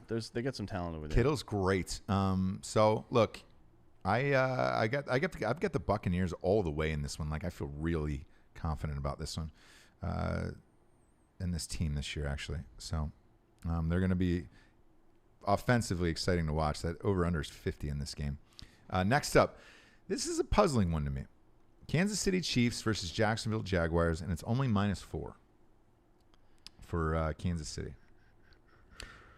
The Jacksonville Jaguars, to me, have the greatest defense, I think, in football this year. Yeah. I think they're going to be neck and neck with the Bears. Mm-hmm. I drafted them in every fucking league I possibly could because I think this is going to be a lights-out year, and I think Jalen Ramsey is going to be amazing, especially under a contract year. But they're playing the Chiefs. Kansas City is explosive. A one-score game for Kansas City that is under a touchdown is really hard to walk away from. I've got the Jags defense, so I hope that it goes well for them. But it's Mahomes. I don't know, man. I don't think I don't see that. I don't. I feel like Nick Foles. He reminds me of what's that fucker's name? Napoleon Dynamite. No, the guy that had that 1-4 touchdown game in Green Bay. Then he went to Seattle, and then Russell Wilson stole his job. Brett Hundley. Was it Brett Hundley? No, it wasn't was Hundley. That the guy? God, who was it? Oh, Matt Flynn. Matt Flynn, yeah. He reminds me of that guy. Like, he's never Big Dick Nick, blah blah blah, but he doesn't. He's not stepping in with an already pre-built team anymore. This is the fucking Jacksonville Jaguars. They got Fournette and shit, but I think Jacksonville wins this division now that Luck is gone. Oh, yeah, they'll win that division. I don't think they beat the Chiefs. I think they finished with the best defense in the league. I think Fournette has a really, really great year because he was lazy as fuck last year and just quit. Sure. Well, everybody kind of took it off. Yeah. D.D. Westbrook is really good if he had a quarterback. Yeah. He finally has one. So they have – all he has to do is manage the fucking game. Problem is managing a game against Kansas City. So I'm going to take Kansas City in this one. And, I think it's at least a touchdown game. I do too. I think it's a 7-point game. But I think Jacksonville is going to be pretty goddamn good this year. I don't doubt their talent. I just don't – I mean, the Chiefs are one of the top 4 teams in fucking football. Look, I've got the Chiefs in the Super Bowl. Yeah. So I'm sticking with them. This one is another surprising spread that I cannot figure out for the life of me. Is this game in Cleveland? It is.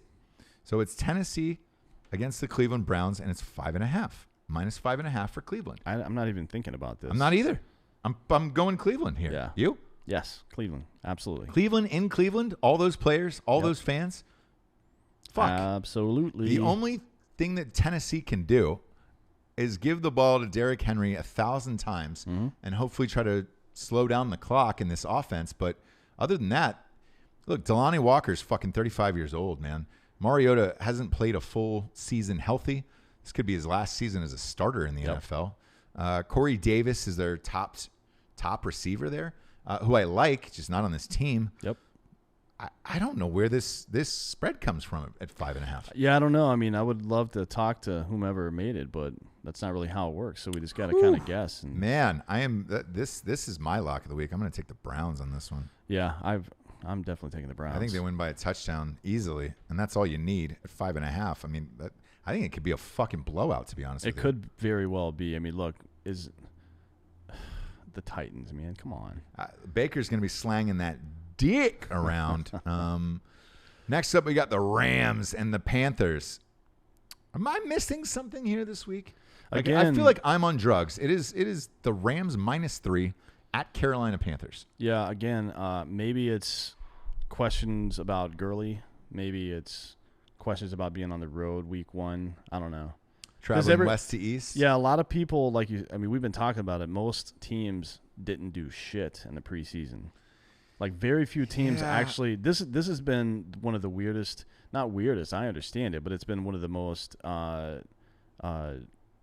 non-conventional, unconventional preseasons we've seen in a while. Some guys didn't take a single snap.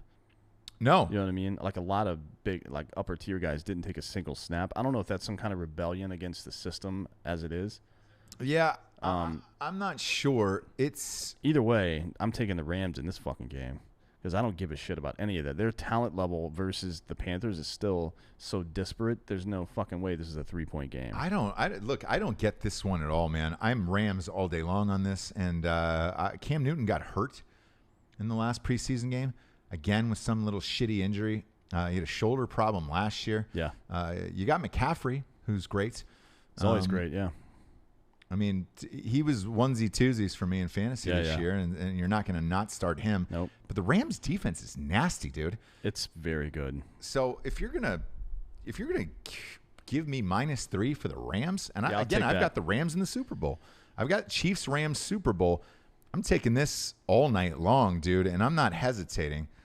Even if they win by 3, at least it's a push and you get your fucking money back. But I don't get this spread at all. I don't either, but I kind of hope the Panthers win because that means Cam Newton is back to form, and that makes the NFC more exciting to watch. Yeah, but I don't expect that to happen. Yeah, because look, if you've got a fucking Cam Newton and a Christian McCaffrey both playing at their level, that's a fucking fun team to watch. It is. It is, but look, I haven't seen Cam Newton at full strength for 3 years, yeah. I feel like. Next up, we got Detroit against the Arizona Cardinals. This is in Arizona, and Arizona is getting 2.5 points. Well, that is just that 2.5 is teasing your cock to say, hey, man, come on out and bet this game, because I know you wouldn't in real life. No one walks into the casino and bets Detroit versus Arizona week 1 and says, man, I would really want to throw my hard-earned cash on that. Is it weird? I think the Cardinals can win this game. We'll put it at 2.5. Yes, it is. It is weird. Because nobody has seen that offense yet. That's what everybody keeps saying. I saw that we offense. We have examples of it, though. Like, God, who was it? The Washington State this past week. Yeah. Nobody's seen that yet. And last year with Baltimore, with fucking Chucklehead up there, nobody had seen it yet, and they fucking blew out a team 43-7 in week 1. Yeah. Although Stafford is pretty consistent, I think expecting the Lions against the Cardinals to only – so this is a 47 over. My heart and my mind all tell me Detroit. Stafford. Your heart and your mind are morons, though. Here's the thing. Stafford – Galladay, Marvin Jones Jr., Kerryon Johnson is there. C.J. Anderson is now backing up Kerryon Johnson. Yeah. T.J. Hawkinson. It was the ninth pick overall out of Iowa. Man, that kid was electric in college. They have so many offensive weapons, but I've never seen an air raid offense in the NFL before. I'm by the way not going to bet this game. But for the show, I think the Cardinals are going to win this game. For the show, I will say Detroit wins this game, but this is not one of my top 5 choices for this week, man. There's better options than this. However, this is going to be a really fun game to watch. Yeah. Because I don't know what's going to happen. What the fuck happens. Yeah, what time is this game, by the way? It's the 4:30 game. Shit, so we'll be in fucking – well, we won't be – No, we'll be at the Cowboys game. That's 3:30, so we'll be dicking around before the Cowboys game, right? It's an hour difference, so it'll be at the same time. But no, it is the same time. Yeah. So look, man, this is one of those games that would be really, really fun to watch. Just not that much fun to bet on because I don't know what's going to happen. Again, my heart and mind tell me Detroit, but I've never seen this Arizona offense, so we'll see. By the way, since the Colts aren't playing this week, did you see that quarterback got a $30 million extension? Yeah, Brissett. Yeah, 15 a year. It's interesting. For a guy who they seem like they think he's legit. They really like this guy, and I don't know why. Do you know? Speaking of liking guys, wait, that didn't come out right. Good. That fucking Jones kid, the fucking Duke quarterback. Yes. He actually looked really good in the preseason too. Did, yeah. That's irritating as fuck. I hate when Mel Kiper's right about shit. Well, we'll see. We'll find out. Yeah, Let's play some regular season shit. Yeah. And give it a go after that. This next game is the Bungles against the Seahawks. This is in Seattle at 9.5. This is tied for the biggest spread of the week. I actually like it. I actually like Seattle. AJ Green is out. Jadeveon Clowney's there. Yeah. Their defense is going to be hyped on this, man. Yeah. I'm taking this. I think they win by 10 plus. Home games, Seattle home games. It's loud as fuck. Their and they got a brand out. It's all about the defense there too, and they just picked up one of the best defensive players in the NFL. 3-time consecutive Pro Bowler at defensive end. He's a beast. So I don't think Cincinnati has one single shot in this game. Next up, Indianapolis Colts versus the Los Angeles Chargers. The spread changed a lot. Still weird hearing Los Angeles Chargers. It doesn't make sense, and nobody cares about them in Los Angeles. Nobody cares about the Chargers. So, look, do the Colts come out and play inspired from shitneck walking away? Yeah. Well, the good thing is nobody has tape on Brissett yet, really. Not any real tape. 2 years ago, he started with 12 games or whatever it is. Yeah, but that's not recent, and it's not in their current offense.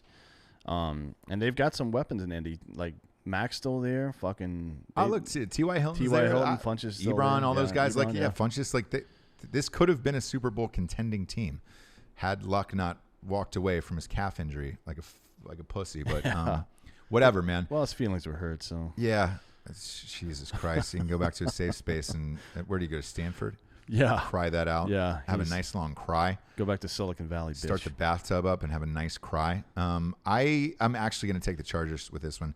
I think they win by 7, and this is at 6.5 now. So I'm going to bet this now. Again, at mybookie.com, promo code Drinkin Bros is going to double your deposit on that. I'm going to bet that shit fucking ASAP Rocky Holmes. Today. Yeah, I mean, the Chargers defense last year, let's read off some of the point totals they gave up. The only problem with that is Derwin James is out for the year. Oh, that's true. So that's true. It is what it is. But they held most teams that they played, like legitimately, majority of teams they played under 20 points. I like Austin Eckler, and I don't think you need Melvin Gordon. I think they can go get fucked. Keenan Allen has always been solid. Phillip Rivers is always fucking solid. Mm-hmm. Opening game of the year. I think the Chargers win by 7. Next up, we've got the Giants versus the Cowboys. We will be at this game having numerous libations. Oh, yeah. We'll be, what's the word? Fucked up. Yeah. We'll be at the underground part that's right behind the Cowboys stadium, bench. God damn, it's fun. Yeah. It's a fun place to watch a game, especially that bar. And the problem is those doubles are like $36 a piece. So man. I was doing my taxes last night because they were due, and I don't know. I always get an extension or whatever because we're usually on the road or something. Yep. And I got an extension. Do you know those fucking doubles? Because we were you and I go round for round. Yep. We're gentlemen scholars. Back and forth, yeah. Yeah. 60 for each of those. I don't know about you, but I had 7 on my card. Yeah, so we went 14 doubles each. 14 doubles each in a game that was about 3 hours long. In a game that was 3 hours long, it was boring as shit. I think it was this game. It was the Cowboys-Giants game. But it was like 20-3 or something pedestrian. Yeah. Because the Giants are awful. They're awful again this year. I don't know about this spread, and I'll tell you why. Ezekiel Elliott has not signed. It's Tuesday. So there is a rumor that he's going to sign a $90 million extension. I just read it, so I'm going to double check. But I don't know. Half of these guys haven't fucking shown up. Yeah. So right now, ESPN is saying, and Yahoo, Elliott is very close to a deal. Yeah, but it's fucking Tuesday, bro. It's Tuesday, and the game is on Sunday. Like, and he's not played with your team. Apparently, he's been with the team for a couple of years now, so I'm not that concerned about it. But I am concerned about game shape. Not necessarily moving through the season, but for this week for sure. Apparently, he's been training with LaDainian Tomlinson, In Cabo? And well, who gives a shit about that? I'm not gonna bet this game because there's too many unknown factors. I don't think you go to Cabo to train, bro. No, he went down there to get puss. Yeah, you go there to party and get pussy, but and be off the grid. They're saying here that they expect to finalize this deal in the next 24 hours, which would allow the star running back to practice Wednesday and play in Sunday's season opener. Cool, man. You're going to miss the entire preseason, all of camp, and then show up 4 days before the game and magically be amazing. I don't bet this game at all, man. No way. This is a trap game for me. And I hate that because we're going to the fucking game. We'll probably make some side bets with some of the fucking homers that we're going to go to the game with. It'll make it more exciting if he just shows up and it's just like, hey, he's going to be awesome. But if he shows up, then I'm going to take this because I think if he shows up and plays, they probably win by 10 points because the Giants are fucking awful. They are, but dude, we watched Saquon Barkley last he's the year best. torch people. Like, yeah. Who knows? The defense is good, but, homeboy shoulder surgery, Lawrence. So we'll see, man. Yeah. This is a trap game for me. I'm not touching this fucking game. Actually, all these assholes were trying to hold out, and it was a weird offseason for the Cowboys, man. I don't know what to think of this team, to be honest with you. I know the Giants are terrible, but we'll see. Steelers against Patriots. This is the biggest game of the week, right? Sunday night game. Spread is -5.5 for New England. And they got Josh Gordon back. Yep. And he's been in a few weeks of practice now. Yes, he has. Steelers, everybody's written them off with Antonio Brown being gone and Le'Veon Bell being gone. I have not. I also never write off Big Ben. That motherfucker is a gamer, dude. Yeah, he is. An absolute gamer. And, man, this is a really tough game to call because I think it's close. And I think it is a one-touchdown game. Yeah, I got to lean towards the Patriots. They just have more weapons, to be honest. I do too, and I think you're going to see a really, really high dose of James White all up in your b-hole that night. Sonny Michel is healthy again, by the way. Yeah. A couple weeks ago he was not. He's fine now. He's good. So I think the Patriots win by 7, but I bet you this is a real dick tickler of a game, man, where it gets close and it gets down to the very, very end. So I could see it being a final drive game. Any game with fucking two great quarterbacks like this, you don't know what's going to happen until the last quarter. Hold on to your scrotes on this one because James Conner could also run them up. And man, I think this is going to come down to till the end of it, and it's going to be close. But I do like the Patriots in this game. And then this is one of the funnest times of the year for me because every Monday nights for the Monday night games, they always lead off with a doubleheader. Yep. And I'm amped about that. Yeah, we'll be sitting around in Dallas with our thumbs in our b-holes that night, waiting for Tuesday morning to drive down to Houston for the Drinkin Bros cruise, by the way. Correct. So Monday morning, if you watch Graham Allen's show, we'll be on that. Correct. I'm not sure if it airs that day or not. I don't know. We'll let you know about that. And he'll be on our show next week as well, and vice versa. And he's coming to the game with us. But we'll definitely be at a bar somewhere watching these two games. A bro of ours, absolutely. So I'm amped about this because the first game is great, just great. This might be the game of the week besides the Steelers-Patriots. Yeah. Houston Texans, man, at New Orleans Saints. I expect a lot out of Houston this year. Yeah. If they can stay healthy, man. I think they've got – look, losing Clowney is not great. I think it creates a vacuum in the defense. We'll see if somebody steps up and replaces him. Somebody like the kid they drafted from Texas in the 5th round. He's pretty legit. But, you never know how guys are going to step up. I don't think that the Texans – look, when they tried to franchise him, they knew there was a potential to lose him, and I don't think they would have done that. It's Houston. Mm-hmm. So I don't think they would have done that if they thought it was going to be a killer for their defense because that's their bread and butter. So I think they probably have somebody waiting in the wings. I'm not too concerned about it at this point. And again, against the Saints, there's only so much defense that you can play, to be honest, because Drew Brees is going to carve you up no matter what. He's got weapons all over the fucking field, bro. So with this game, man, I would have said this. If they would have kept Clowney, not lost Lamar Miller to a torn ACL already. Yeah. They just traded for somebody down there. They got Carlos Hyde. Yeah, they got Carlos Hyde, and they have Duke Johnson as well. They have the Cleveland Browns backfield from last year. Yeah, that's who they have. They did pretty well, actually. So yeah, and that's fine. But at -7, I think it actually is a 1-touchdown. They also game. picked up Kenny Stills, by the way, from Miami.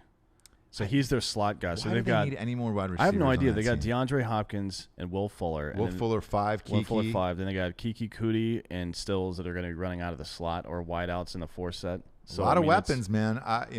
But look, I think the Saints win by 7. I think this is exactly what this is. I agree. And I'll throw some money on it because a push is a push and whatever. But I think this is exactly where the spread should be. But it's going to be an awesome game to watch. I don't know, man. Drew Brees is my stoked. pick for MVP this year.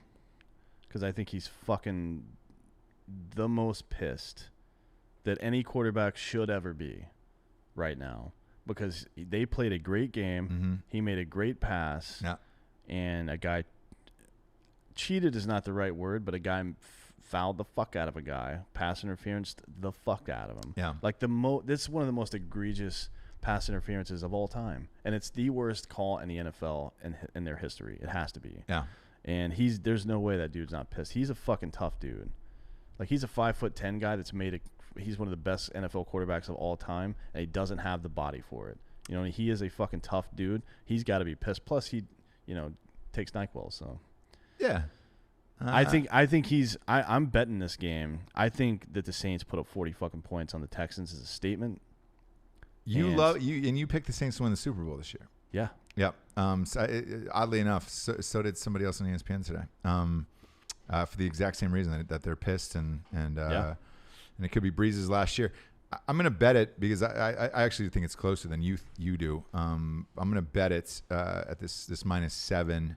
But I think both of these teams end up having great seasons, and they're going to be 2 of the best in the league. Therefore, I'm excited to watch this game and see what they got. I think this is a shootout. I think it's probably going to be a 10-point game, but I think it's the over is 53.5. That's a 30-24 game. Mm-hmm. No fucking way it's that low. Like neither one. Like look, I don't think the Texans defense is great enough to stop Breeze, and the Saints defense is definitely not good enough to stop Deshaun Watson and fucking all the guys that he has. There's no fucking way. They're going to score at least 4 touchdowns. I take the over in this too. I like the over. Again, I think this is a 1-score game, so I think it might be a push on the Saints' part, but I've got the Saints in this, and that's where I'm staying with that one. The final game to pick 'em is a pick 'em. Denver Broncos versus the Oakland Raiders. I actually like this game. I think these are 2 teams that are on the cusp that'll be good probably next year after they figure some shit out. Yes, and that being said, not this year. Not this year. Yeah. The Antonio Brown situation to me was too much. There's too many fucking headaches, all that other shit. He's going to have to learn how to play with your quarterback, man. That's going to take some time. I think the Broncos, man, run the fuck with Lindsey and Royce Freeman, and their defense is still disgusting in Denver. So as long as he can manage his game clock. This is a 22-21 game according to the over-under and spread. So I'm going to take Denver in this one. Yeah? On the road, yeah. On the road. I wonder what their road record was last year. Well, their team last year was fucking it wasn't great. Garbage pail kids. So, but they didn't have a quarterback. And look, not that you need one, really. You just need a game manager with a defense that great, where it's just like, hey, man, can we just hand off the ball? Yeah. Make a couple solid throws. Emmanuel Sanders has looked great in preseason. Looks like that ACL. I don't know how long that's going to last. I don't either. So. But for now, it looks like that Achilles has not affected him. And man, I'm gonna go with the Broncos just because I think the Raiders playing with Antonio Brown and Josh Jacobs is a rookie running back. We'll see how that pans out. You know what? I'm going to take the Raiders here. I think the Raiders are going to pull this one out. I think there's going to be some home field excitement that helps them out a lot here. Okay. And they're going to need the help, by the way, to be clear. They're going to need the fucking help. Okay. We can have 2 Fight Club games of the week. We can just fucking fight right now. Yeah. We'll start out super aggro fighting, and then slowly start to make it like a movie, like Mr. and Mrs. Smith. Yeah. How they're fighting inside the And house, then we and fall all in of a love. sudden, and we fuck in front of a fireplace. We fall in love. So for the Super Contest on mybookie.com, you pick 5 NFL teams per week. Yep. With the spread. Who were your 5? Oof, man, I got to look at this. So I'm going to go with Chicago. Chicago Bears -3. Yeah, I'm good with that one. I'm going Falcons to win as well. I'm not taking that game. Okay. So you're going to take the Falcons in that one? No, actually, you know what? Not for the 5, because that's not one of my top 5. I'm going to go Eagles. I think that's a lock. Yes, I am taking the Eagles as well. Let's actually. see. You can't take overs, right? It's just against the spread? Yes. It is just against the spread. Definitely taking so the you Browns. You got to pick winners, dude. And the Browns are on there. And the Rams. V Panthers. Yep, I got the Rams in that one. And I don't know. That Seahawks spread's a little high, although I do think they'll make it. I'm going to take probably the Chargers right there. Yeah. That's weird. I am actually going to The trending game, the one that's being most bet, is this Houston Texans Saints game. That's because it's the most exciting game of the goddamn week. Yeah, that and the Steelers Patriots for sure. I don't know if the Steelers Patriots is going to be exciting. There's a chance that those two teams will grind each other down a little bit. You know how they go sometimes. Yeah. But there's no chance that Saints Texans is not a high scoring game unless something fucking crazy happens. But anyways, yeah, I mean, they're both going to be great games either way. So I'm going to swap out my 5th one, and I'm going to go the Chiefs. You're going to go Chiefs, really? Mm-hmm. Chiefs, Jags. That's a tough game. -4. You don't think the Chargers, in my opinion, have a better chance of beating a 6.5 spread than the Chiefs have of beating a 4 spread against the Jaguars? I agree. I wonder, part of me wonders with Derwin James out, and they have a lot of firepower on the Colts, if the Colts don't come out and play inspired because they got fucked over by Andrew Luck. It's possible, man. It is, because they do, and it could be false optimism, but they do seem to be rallying around Brissett right now. And he doesn't look bad. I mean, look, they sucked with him when he was starting 2 years ago, but that was 2 years ago. Yeah. Like, who knows what Aaron Rodgers would have looked like as a rookie? We never saw it. No. He took like 4 snaps, I think, in his first season. We didn't. We never saw it. He was on the roster, 3 years before he fucking started a game? 3 full seasons. Yeah. I mean, he didn't. Fuck, man. I mean, it got down to the end where they were forcing Brett Favre out, where they were like, hey, man, you got to go to fucking Minnesota. We got to get this kid in here. A couple other sporting matches over the weekend, Anthony. We're going to go UFC. Khabib's fighting again. Yeah, looking forward to it. Also, this young lady in tennis is fucking lighting it up. Coco. Yeah, she's out now. Yeah, she lost, but she lost in the semifinal. She looked great, and then the Japanese princess at number 1 is out as well. This sets it up for Serena. I wonder if Serena gets her first major since having a baby. We'll see. It's been a while with her. We'll see. Cyborg, by the way, is going to Bellator. She just announced that today. Really? Yep. I wonder how much they paid her. I don't know. Let's see. Well, I guess not. Amanda Nunes beat the shit out of her, but she could always bitch and say, I could still win. Yeah. Well, I wonder what this Khabib line is on my bookie here. You looking it up? Yeah. Oof. It is not pretty. Against Poirier? Yeah. -440. God, I'm looking. I accidentally clicked on baseball just now, and there's no fucking way. If you're a day-to-day baseball bettor, let us know. We'll get you into fucking rehab. Exactly. Don't do it. Don't bet day-to-day baseball. The other thing about this Khabib fight, it's the marketing of. I don't know, but he's going to make $3 million for it, I assume. God, that's what he made for his last fight. Who is watching that though? At 3, like why are you putting your biggest? And because I think he's the best in UFC right now, pound for pound, right? Why are you putting your best guy on at 3 a.m. in Abu Dhabi? That doesn't make any fucking sense to me. I don't know.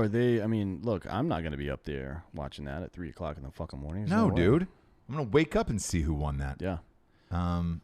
There's a lot of good fights coming up this fall, though. Cowboys fighting Githoji, however you say his stupid fucking name. Let's see. What's the other one I liked? Oh yeah, Colby Covington and Tyron Woodley, and then in the same fight, Masvidal and Nate Diaz. That's December 31st, by the way. So if you're planning on doing something for New Year's, cancel your fucking plans. Where is it? Does it say what city it's in? Date and time TBD. Tabage. Hold on, it doesn't say. Covington Woodley. Maybe they don't have it yet, man. It is New Year's Eve. A New Year's Eve UFC fight, man. I wonder. There's no way my wife would be down for that on New Year's Eve. Why not? What? She doesn't really party. She likes to go out and have a nice dinner and some drinks. Like, she would definitely not want to go. Yeah, but the fights won't really start until 10. She'll be asleep. Fucking midnight. She'll be asleep by then. Be asleep in the chair. Imagine ringing in the New Year's in New York with grown men kicking the shit out of each other. That would end our relationship. But I'm looking forward to watching it when she passes out. I can tell you that. Oh yeah, we'll roofie her, but not for the right reasons. You won't even need to, I don't think. Just give her some red wine. Yeah, she's got 2 kids. Let's get into the user questions here right quick. Yes. Because we're running out of time.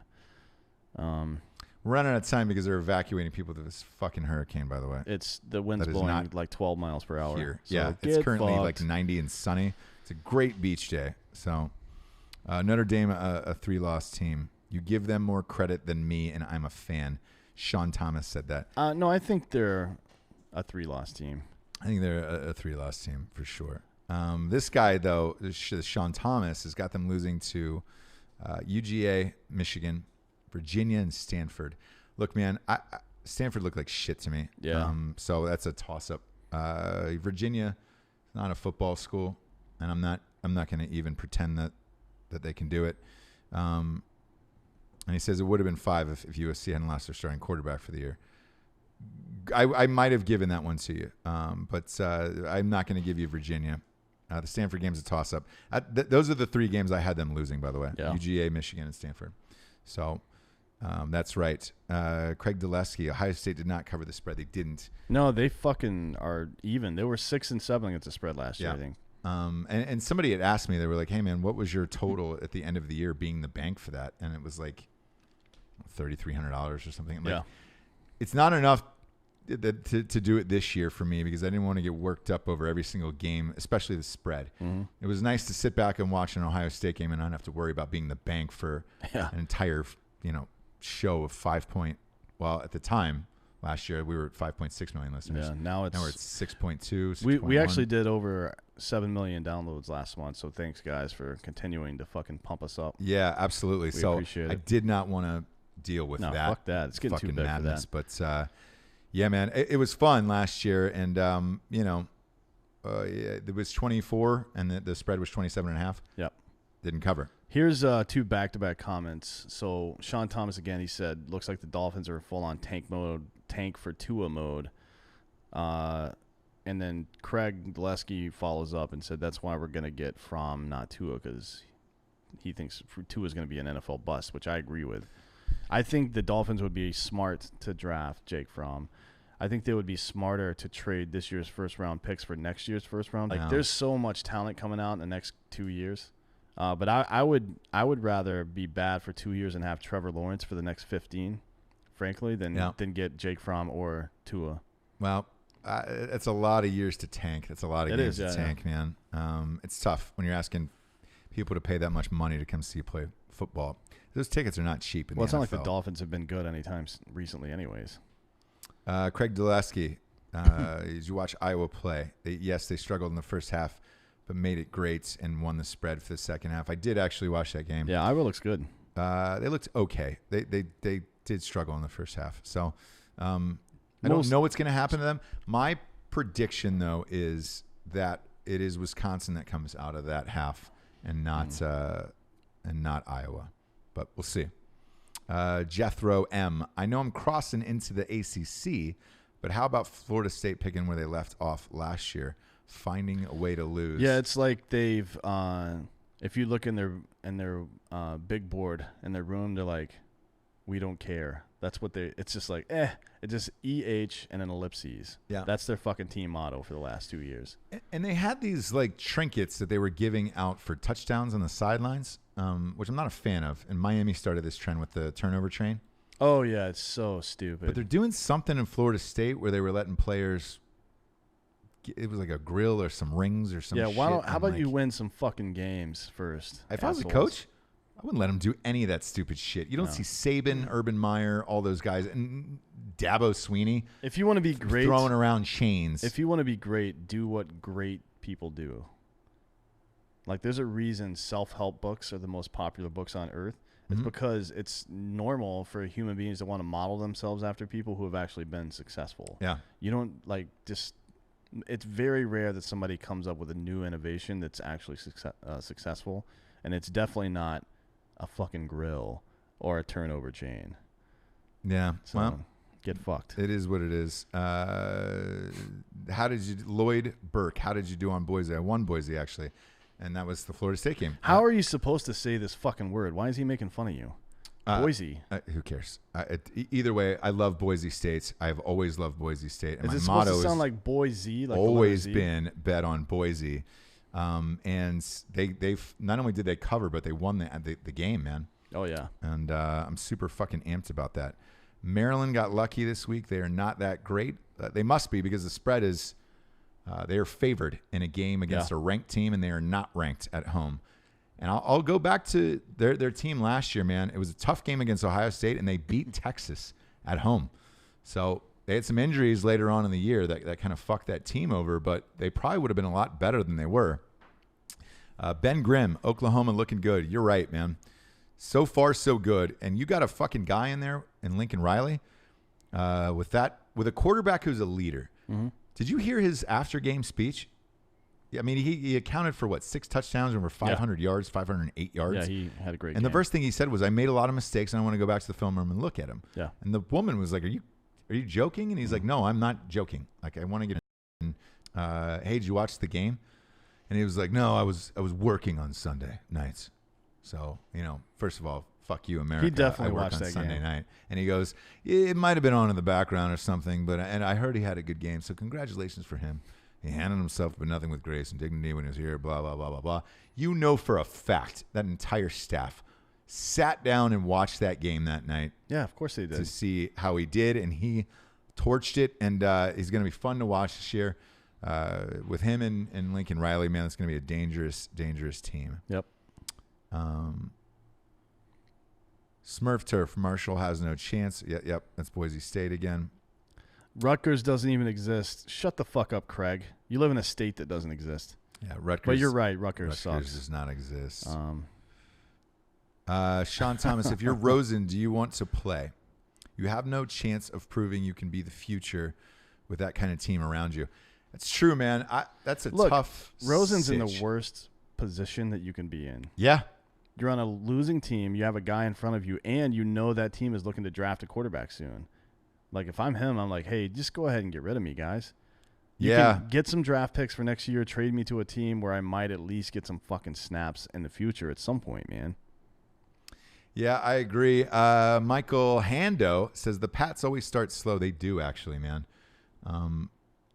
I wouldn't be surprised if Big Ben and the Steelers come out and win that game.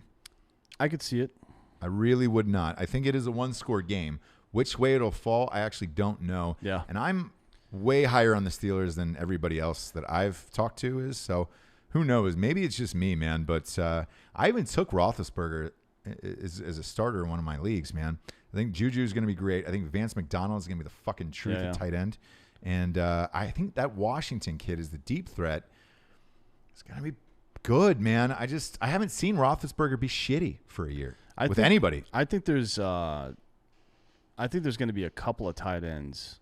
Like this year there's 3 guys, maybe 4 in fantasy that people drafted. I think there's going to be 5 or 6 next year that are good tight ends.